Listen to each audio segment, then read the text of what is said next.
अस्सलाम वालेकुम दोस्तों, आज मैं आपको हज़रत आदम अलैहिस्सलाम के बेटों का किस्सा सुनाने वाली हूँ। इन दोनों बेटों में किस बात पर इख्तिलाफ हुआ था और उसमें से किसने किसको कत्ल किया था और क्यों किया था, और सबसे पहले दफन करने का तरीका किससे सीखा गया था, ये सब बातें मैं आपको इस वाक़े में बताने वाली हूँ। तो वाक़े शुरू होने से पहले मैं आपसे गुजारिश करती हूँ LM वॉइस चैनल को सब्सक्राइब कर लें और अगर वाक़े पसंद आए तो कमेंट जरूर कीजिएगा। अब हम अपना वाक़े शुरू करते हैं। हज़रत आदम अलैहिस्सलाम के दो बेटे थे। बड़े बेटे का नाम काबिल था और छोटे बेटे का नाम हाबिल था। बड़े बेटे काबिल के साथ जो लड़की पैदा हुई थी वो निहायत खूबसूरत थी और दूसरे भाई हाबिल के साथ जो लड़की पैदा हुई थी वो आम शक्ल सूरत की थी। अब कानून के मुताबिक काबिल का निकाह इस आम शक्ल सूरत की लड़की से होना था और हाबिल का निकाह निहायत खूबसूरत लड़की से होना था। काबिल को ये बात बहुत नागवार गुजरी। खूबसूरत लड़की का नाम किताबों में अक्लीमान आया है। काबिल ने साफ कह दिया कि इसकी शादी अक्लीमान से होगी। इस पर हज़रत आदम अलैहिस्सलाम ने फरमाया, तुम दोनों अपनी अपनी कुर्बानी पेश करो, जिसकी कुर्बानी मंजूर होगी अक्लीमान की शादी उससे कर दी जाएगी। कुर्बानी के लिए हाबिल अपने रेवड़ से एक बेहतरीन दुम्बा ले गया। काबिल की नीयत खराब थी, वो खराब किस्म का गल्ला ले गया।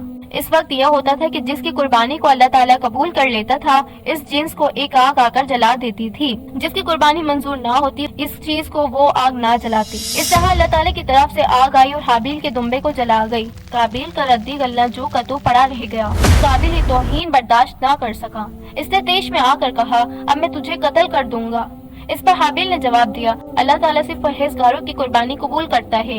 अगर तुमने मुझे कत्ल करने के लिए मेरी तरफ हाथ बढ़ाया, फिर भी मैं तुम्हारी तरफ हाथ नहीं बढ़ाऊंगा। बेशक मैं अल्लाह ताला से डरता हूँ जो सारी मखलूक का रब है। काबिल ने हाबिल की बातों की तरफ कोई तवज्जो ना दी और मौके की तलाश में रहने लगा। आखिर उसे मौका मिल गया।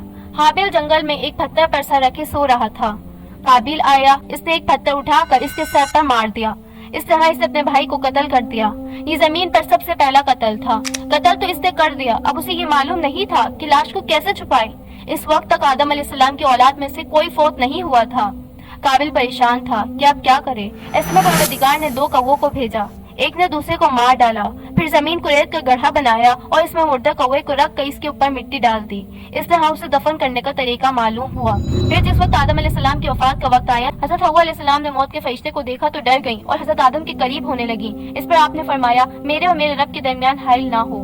अब हज़रत इस्राइल ने हज़रत आदम अलैहिस्सलाम की रूह कब्ज़ की। फिर आपने बेटों से कहा, अब तुम देखो, हम जो तरीका इख्तियार करते हैं वैसा ही तुम अपने मुर्दों के साथ किया करो। फिर फरिश्तों ने हज़रत आदम अलैहिस्सलाम के गुस्ल के लिए खुशबू मली। जन्नत की बेरी के लाए हुए पत्तों वाले पानी से आपको गुस्ल दिया, फिर जन्नत का कफन पहनाया। आपकी औलाद ने जनाजा उठाया और खाने काबा में ले गए। हज़रत इब्राहीम अलैहिस्सलाम ने नमाज जनाजा पढ़ाई। उन्होंने नमाज जनाजा में 4 तकबीरें पढ़ी। आपको मस्जिद खैफ में दफन किया गया।